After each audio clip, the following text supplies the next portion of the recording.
तो दोस्तों वैसे तो काफ़ी सारी सब्जियां ऐसी हैं जिनकी खेती हम इस पूरे जनवरी माह में कर सकते हैं और उन सभी सब्जियों से आने वाले दिनों में उत्पादन भी हमें काफ़ी शानदार मिल जाएगा।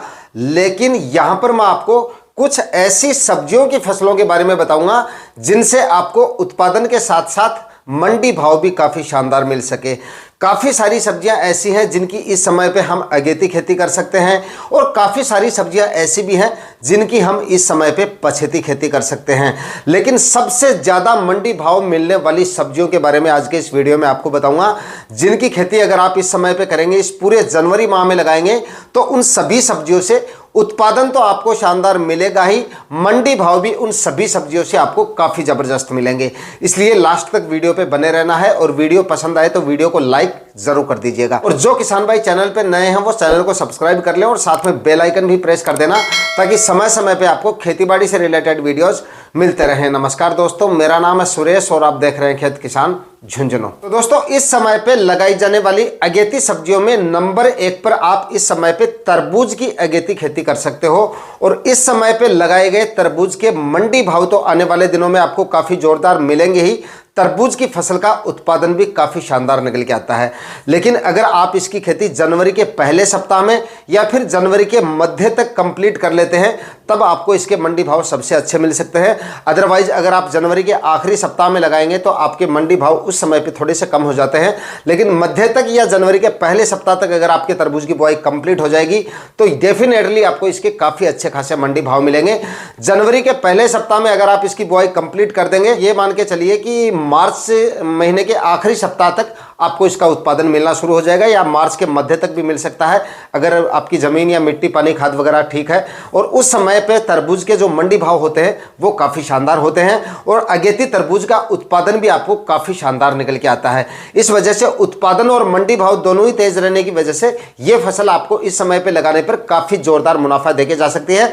लेकिन तरबूज की फसल से अच्छा उत्पादन निकालने के लिए तरबूज की टॉप वैरायटियों का सिलेक्शन करना काफ़ी ज़्यादा ज़रूरी है। जब भी आप तरबूज लगाएं तो आपको अच्छी वैरायटियों का सिलेक्शन करना है और टॉप वैरायटियों का अगर आप सिलेक्शन करेंगे तभी आपको अच्छा उत्पादन मिलेगा और तभी आपको उत्पादन की क्वालिटी अच्छी मिलेगी। और तरबूज की टॉप वैरायटियों का जो वीडियो है वो मैंने बना के चैनल पर डाल रखा है, आप जाके उसको देख सकते हैं, जिसमें मैंने 8 से 10 तरबूज की टॉप वैरायटियों के बारे में बताया है। दोस्तों अगली जो फसल है वो आप इस समय पे तोरई की अगेती खेती कर सकते हो। इस समय पे लगाई गई तोरई के भी आपको काफी अच्छे खासे मंडी भाव मिल जाएंगे और इसका उत्पादन जो है वो आपको फरवरी के आखिरी सप्ताह तक या फिर मार्च के पहले सप्ताह तक जो है वो मिलना शुरू हो जाएगा और उस समय पे तोरई के भी आपको काफी अच्छे खासे मंडी भाव मिल जाएंगे। जनवरी में लगाई गई तोरई के लगभग आप ये मान के चलिए कि 40 रुपए से लेकर 50 रुपए तक के मंडी भाव आराम से मिल जाते हैं और उत्पादन भी तोरई का काफी शानदार निकल के आता है। तोरई की खेती भी अगर आप इस समय पे कर रहे हैं तो अच्छी वैरायटियों का सिलेक्शन आपको जरूर करना है। तोरई की वैरायटियों पे भी आपका उत्पादन जो है और उत्पादन की जो क्वालिटी है वो काफ़ी ज़्यादा डिपेंड करती है। वैरायटियों का सिलेक्शन अगर आपका अच्छा नहीं होगा तो उत्पादन तो डाउन रहेगा ही, उत्पादन की क्वालिटी अच्छी नहीं होने की वजह से मंडी भाव आपको ठीक से नहीं मिल पाएंगे। तो आप यहाँ पे 2-3 वैरायटियाँ मैं आपको बता देता हूँ। ईस्ट वेस्ट की 730 नंबर वैरायटी आती है, उसका आप सिलेक्शन कर सकते हैं, या फिर एक ईस्ट वेस्ट की नागा वैरायटी आती है, ये भी काफ़ी शानदार वैरायटी है, इसका आप सिलेक्शन कर सकते हैं। क्लाउज कंपनी की विनायक वैरायटी आती है, इसका भी आप सिलेक्शन कर सकते हैं, ये भी काफ़ी शानदार और काफ़ी अच्छी वैरायटी है। तो यहाँ पर 3-4 वैरायटियाँ मैंने आपको बताई, इनमें से जो भी वैरायटी आपको अपने एरिया में मिल जाए उन वैरायटियों का सिलेक्शन करें। और तोरई की खेती अगर आप इस समय पे करेंगे तो आपको अच्छा मुनाफा तोरई की फसल देके जा सकती है, अच्छे खासे मंडी भाव आपको मिल जाएंगे। दोस्तों इसके बाद में जनवरी माह में लगाने पर काफी अच्छा प्रॉफिट देने वाली अगली जो फसल है वो है खीरे की अगेती खेती। जनवरी माह में आप पूरे जनवरी माह में वैसे तो कभी भी खीरे की अगेती खेती कर सकते हो, लेकिन अगर आप खीरे की बुआई 15 जनवरी से पहले कंप्लीट कर लोगे तो आने वाले दिनों में इसके भी आपको 20 रुपए से लेकर लगभग 25-30 रुपए तक इसके मंडी भाव आपको आराम से मिल जाएंगे। क्योंकि इस समय पे लगाने पर खीरे की जो डिमांड होगी, जिस समय आपका खीरा हार्वेस्टिंग पे आएगा उस समय खीरे की जो डिमांड होगी मंडियों में काफ़ी अच्छी होगी। शादी ब्याह के सीजन भी उस समय पे चलने शुरू हो जाएंगे जिस समय पे आपका खीरा हार्वेस्टिंग पे आएगा।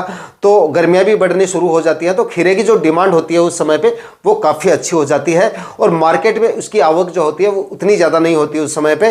कुछ एक मंडियों को छोड़कर कुछ एक मंडियाँ ऐसी भी होती है जहाँ पे मतलब काफ़ी ज़्यादा आवक हो जाती है, जहाँ पे काफ़ी ज़्यादा खीरे की खेती होती है, काफ़ी ज़्यादा पोले हाउस वगैरह है, तो वहाँ पर कुछ एक मंडियों को छोड़कर जो है काफ़ी ज़्यादा मंडियाँ ऐसी हैं जिनमें खीरे की डिमांड काफ़ी ज़्यादा देखी जाती है। यानी कि अधिकतर जो मंडियाँ हैं उनमें खीरे की डिमांड उस समय पे ज़्यादा होती है और डिमांड ज़्यादा होती है तो मंडी भाव भी उस समय पे काफ़ी अच्छे होते हैं।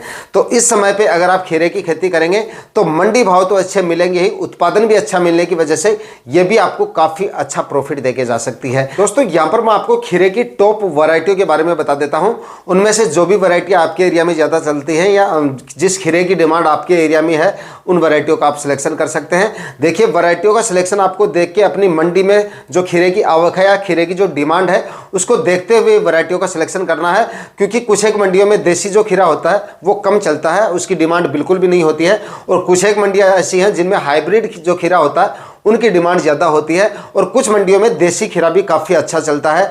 तो उस हिसाब से आप देख लें कि देसी खीरे की डिमांड अगर आपके एरिया में है तो देसी खीरे वाली वैरायटियों का सिलेक्शन करें, अदरवाइज आप हाइब्रिड वैरायटियों का सिलेक्शन करेंगे तो इनकी डिमांड जो होती है वो हर जगह बनी रहती है।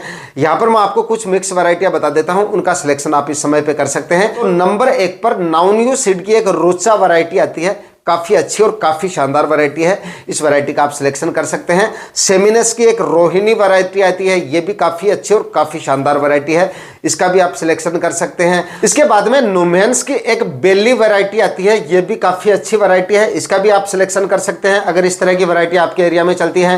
क्लाउज की एक ऑफिसर वैरायटी आती है, ये भी काफ़ी अच्छी और काफ़ी शानदार वैरायटी है। यहाँ पर मैंने जो भी वैरायटियाँ बताई हैं उत्पादन के हिसाब से और फल की क्वालिटी के हिसाब से काफ़ी अच्छी वैरायटियां हैं, लेकिन ये आपको देखना है कि ये वैरायटियां आपके एरिया में चलती है, मतलब इस तरह का जो फल है इनकी डिमांड आपकी मंडियों में है या नहीं, उसके बाद ही आपको इन वैरायटियों का सिलेक्शन करना है। इसके बाद में दोस्तों इस समय पे लगाई जाने वाली अगली फसल है जिससे आपको उत्पादन भी अच्छा मिलेगा और मंडी भाव सबसे ज़्यादा मिलेंगे और लंबे समय तक इसके मंडी भाव आपको काफ़ी शानदार मिलते ही रहेंगे, और यह है चप्पन कद्दू की पछेती खेती। इसकी अगर आप इस समय पे पछेती खेती करते हैं तो ये भी आपको काफ़ी ज़बरदस्त मंडी भाव देके जाएगा और उत्पादन भी काफ़ी ज़बरदस्त देके जाएगा। अच्छी वैरायटियों की बात की जाए तो पाहुजा कंपनी की डॉन 17 वैरायटी आती है, इस वैरायटी का आप सिलेक्शन कर सकते हैं, काफ़ी अच्छी काफ़ी शानदार वैरायटी है। इस समय पे लगाए गए छप्पन कद्दू में रोग बीमारियां भी आपको काफ़ी कम देखने को मिलेंगी, लेकिन दोस्तों छप्पन कद्दू की फसल में वायरस का अटैक जो होता है वो काफ़ी ज़्यादा देखा जाता है। तो इस समय पे अगर आप छप्पन कद्दू लगाएंगे तो इसमें वायरस वगैरह की समस्या भी आपको काफ़ी कम देखने को मिलेगी, उत्पादन इसके चलते काफ़ी शानदार मिलेगा। कम खर्चे में आप इसको लगा सकते हैं। इसकी खेती करने के लिए 4.5 से लेकर 5-5 फीट की दूरी पर आप बेड बनाएं और प्लांट से प्लांट का डिस्टेंस आपको रखना है 1 फीट। प्लास्टिक मल्च लगाना काफ़ी ज़्यादा ज़रूरी है, 20 से 21 माइक्रोन की प्लास्टिक मल्च लगा के ड्रिप इरिगेशन की सहायता से आपको इसकी खेती करनी है। इसके बाद में दोस्तों अगली जो फसल है वो है तर ककड़ी की खेती। इस समय पे आप तर ककड़ी की खेती भी कर सकते हैं।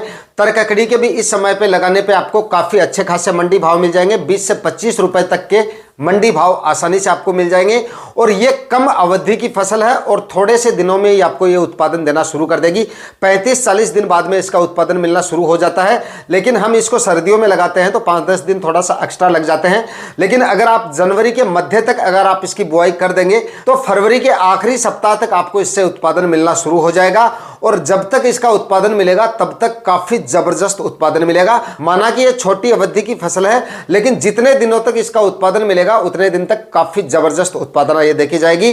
5-5 फीट की दूरी पे बेड बनाएं और प्लांट से प्लांट का डिस्टेंस आपको रखना है 1-1 फीट। एक जगह पे आपको 2 बीजों की बुआई करनी है, क्योंकि देसी बीज आते हैं इसके।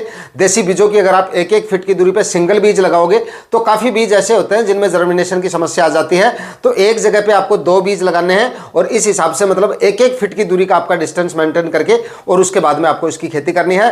काफ़ी ज़बरदस्त प्रोडक्शन मिलेगा और काफ़ी शानदार इसके मंडी भाव मिलेंगे।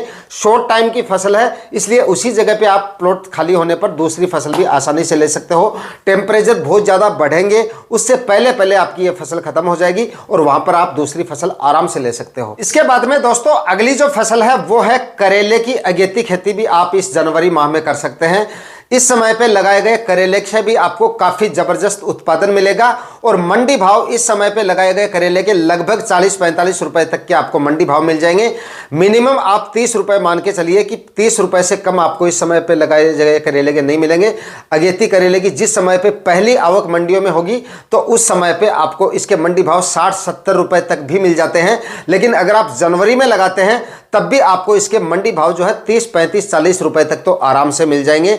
इस वजह से प्रोडक्शन भी अच्छा आता है, मंडी भाव भी अच्छे मिलने की वजह से यह फसल भी आपको जोरदार मुनाफा देके जा सकती है। अच्छी वैरायटियों की बात की जाए तो ईस्ट वेस्ट कंपनी की पाली वैरायटी का आप सिलेक्शन कर सकते हैं, काफी अच्छी और काफी शानदार वैरायटी है। इसके बाद में ईस्ट वेस्ट की ही एक प्रगति वैरायटी आती है, उसका भी आप सिलेक्शन कर सकते हैं, वो भी काफी अच्छी और काफी शानदार वैरायटी है। इसके बाद में सिजेंटा कंपनी की एक अस्मिता वैरायटी आती है, यह भी काफी अच्छी और काफी शानदार वैरायटी है, इसका भी आप सिलेक्शन कर सकते हैं। और उसके बाद में क्लाउज की एक अनुष्का वैरायटी आती है, यह भी करेले की काफी अच्छी और काफी शानदार वैरायटी है। इसके फल की क्वालिटी भी आपको काफी जबरदस्त मिलेगी और उत्पादन भी इससे काफी जोरदार मिल जाएगा। तो इन वैरायटियों का सिलेक्शन करके अगर आप इस समय पे करेले की खेती करेंगे तो यह भी आपको जोरदार उत्पादन और जोरदार मुनाफा देके जा सकती है। इसके बाद में दोस्तों इस समय लगाने पर सबसे अच्छा और जोरदार मुनाफा देने वाली अगली जो फसल है वो है हरी मिर्ची की खेती आप इस समय पे कर सकते हैं। हरी मिर्ची को अगर आप इस समय पे लगाते हैं यानी कि इसका प्लांटेशन अगर आपका जनवरी माह में हो जाता है तो लगभग 65-70 दिन में आपको ये हार्वेस्टिंग देनी शुरू कर देगी और पहली ही हार्वेस्टिंग से काफ़ी ज़ोरदार आपको इसके मंडी भाव मिलने शुरू हो जाएंगे। उत्पादन भी इसका काफ़ी ज़ोरदार निकल के आता है। तो अगर आपने इसकी नर्सरी डाल ली है तो आप इसका प्लांटेशन जनवरी माह में करें, जनवरी के मध्य तक या पहले सप्ताह में आपका प्लांटेशन हो जाएगा तो सबसे अच्छे आपको इसके मंडी भाव मिल सकते हैं। और अगर आपने इसकी नर्सरी अभी तक नहीं डाली है तो आप नर्सरी परचेज करके भी इसका प्लांटेशन कर सकते हैं। आसपास की किसी भी जो सब्जियों की नर्सरी करते हैं उनके पास में मिर्ची की नर्सरी आसानी से उपलब्ध हो जाएगी, वहाँ से आप मिर्ची की नर्सरी ले सकते हैं। या कई ज़्यादातर किसान भाई जो है वो भी सेल करने के लिए नर्सरी तैयार करते हैं मिर्ची की, तो वहाँ से भी आप नर्सरी लेके और इसका प्लांटेशन कर सकते हैं। हरी मिर्ची का प्लांटेशन अगर जनवरी के मध्य तक या जनवरी के पहले सप्ताह में हो जाता है तो काफ़ी ज़ोरदार आपको ये मंडी भाव देके जाएगी। और उसके बाद भी आपको गर्मियों में भी ये लंबे समय तक काफ़ी ज़ोरदार मंडी भाव देती रहेगी। 15-20 दिन के लिए एक बार इसके मंडी भाव डाउन जरूर आते हैं मार्च महीने के आखिरी सप्ताह तक, लेकिन उसके बाद में जैसे जैसे टेम्परेचर बढ़ते हैं वापस इसके मंडी भाव में काफ़ी अच्छा सुधार देखने को मिल जाता है। और उसके बाद में लगातार जब तक बारिश वगैरह नहीं होती है तब तक ये लगातार आपको अच्छे खासे मंडी भाव देके जाती है। और जब तक बारिश नहीं होगी तब तक आपको ये उत्पादन भी लगातार देती रहेगी। 7-8 महीने तक लगातार उत्पादन देती है। 6-7 महीने तक जो फसल आपको उत्पादन देगी उसमें आपको हर तरह के मंडी भाव देखने को मिल जाएंगे। कभी कभार अगर डाउन भी आ जाते हैं तो टॉप मंडी भाव भी आपको देखने को मिलेंगे। इसलिए हरी मिर्ची की खेती अगर आप इस समय पे करेंगे तो ये भी आपको जोरदार मुनाफा देके जा सकती है। इसके बाद में दोस्तों अगली जो फसल है वो है लौकी की खेती भी आप इस समय पे कर सकते हो। जनवरी में लगाई गई लौकी से भी आपको काफी अच्छे मंडी भाव मिलेंगे और इसका भी उत्पादन आपको काफी जोरदार मिल जाएगा।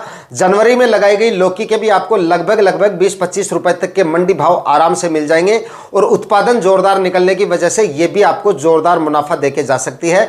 तो जनवरी के पहले सप्ताह में या मध्य तक आप इसकी बुआई करें। जितने भी अगेती सब्जियां यहां पे मैं आपको बता रहा हूं इन सब की बुआई अगर आप जनवरी के मध्य तक या जनवरी के पहले सप्ताह में करेंगे तो ये सभी सब्जियां आपको जोरदार जो है मंडी भाव देके जाएंगी। तो आप इस लौकी की खेती भी इस समय पे कर सकते हैं। और इसके बाद में बैंगन की खेती भी इस समय पे आप कर सकते हैं। बैंगन की खेती अगर आप इस समय पे करेंगे तो ये भी आपको आने वाले दिनों में जोरदार मंडी भाव देके जाएगी। और मिर्ची की तरह बैंगन की फसल भी लंबे समय तक उत्पादन देती है आपको। और लंबे समय तक जो फसलें उत्पादन देती हैं उनका उत्पादन सब्जियों में सबसे ज्यादा निकल के आता है और उनमें हर तरह के मंडी भाव आपको देखने को मिल जाते हैं। जो छोटी अवधि की फसल होती है जैसे 1.5-2 महीने की कोई फसल है उसमें आपको 1.5-2 महीने में जो मंडी भाव रहेंगे वही आपको लेने पड़ेंगे। लेकिन जो फसलें 6-7 महीने तक लगातार उत्पादन देती हैं उनमें आपको हर तरह के मंडी भाव देखने को मिल जाएंगे। कभी कभार अगर डाउन भी आ जाते हैं तो उन सब्जियों में आपको टॉप मंडी भाव भी देखने को मिल सकते हैं। तो अच्छा प्रॉफिट इस तरह की सब्जियों में ज्यादा निकाला जा सकता है। तो आप जो है इस समय पे बैंगन की खेती करके भी अच्छा प्रॉफिट निकाल सकते हैं। उसके बाद में अगली जो फसल है वो है हरे धनिये की पछेती खेती। इस समय पे आप हरे धनिए की पछेती खेती भी कर सकते हैं। जनवरी माह में लगाया गया हरे धनिए के जब गर्मियां शुरू होंगी उस समय पे इसके मंडी भाव में वापस सुधार आपको देखने को मिलेगा और काफ़ी अच्छे खासे मंडी भाव आपको इसके मिल जाएंगे। लगाने का खर्चा भी हरे धनिया का कोई ज़्यादा नहीं है, रोग बीमारियां भी इसको कोई ज़्यादा नहीं आती है, खाद उर्वरक फर्टिगेशन वगैरह के खर्चे भी ज़्यादा नहीं है। इसलिए आप हरे धनिए की खेती भी इस समय पे करके काफ़ी अच्छा प्रॉफिट ले सकते हैं। लेकिन हरे धनिए से सबसे अच्छे अगर आपको मंडी भाव लेने हैं तो इसकी बुआई आप 15 जनवरी के बाद में करें। जितना इसकी जनवरी में जितना लेट इसकी बुआई करेंगे उतने ही अच्छे आपको इसके मंडी भाव शुरुआत में देखने को मिल जाएंगे। इसके बाद में दोस्तों अगली जो फसल है वो है खरबूजे की खेती। जनवरी माह में आप खरबूजे की खेती करके भी अच्छा खासा प्रॉफिट निकाल सकते हैं। खरबूजे की भी आपको इस समय पे लगाने पर 25-30 रुपए तक के आराम से मंडी भाव मिल जाएंगे। कभी कभार तो इसके मंडी भाव 35-40 रुपए तक भी चले जाते हैं। और जो किसान भाई इसकी खेती दिसंबर और नवंबर माह में करते हैं उनको तो इसके मंडी भाव 50-55 रुपए तक भी मिल जाते हैं शुरुआत में। लेकिन अगर आप जनवरी में लगा रहे हैं तो 30-35 रुपए मंडी भाव आप आराम से लेके चल सकते हैं। इतने मंडी भाव आपको आराम से मिल जाएंगे। और तरबूज की तरह खरबूजे का भी उत्पादन जो होता है वो काफी शानदार निकल के आता है, तो खरबूजे से भी आपको अच्छा प्रॉफिट मिल सकता है। दोस्तों यहां पर इस वीडियो में मैंने आपको लगभग 10-11 सब्जियों की फसलों के बारे में बताया है और ये सभी सब्जियां इस तरह की हैं जिनमें आपको उत्पादन तो अच्छा मिलेगा ही, इन सभी सब्जियों से मंडी भाव भी काफी शानदार मिलने की उम्मीद है। इसलिए यहां पर कुछ चुनिंदा सब्जियों के बारे में मैंने आपको बताया जिनसे ज्यादा से ज्यादा आप प्रॉफिट निकाल सकें। आज के वीडियो में इतना ही, मिलते हैं किसी और वीडियो में नए टॉपिक के साथ। तब तक के लिए जय हिंद, वंदे मातरम।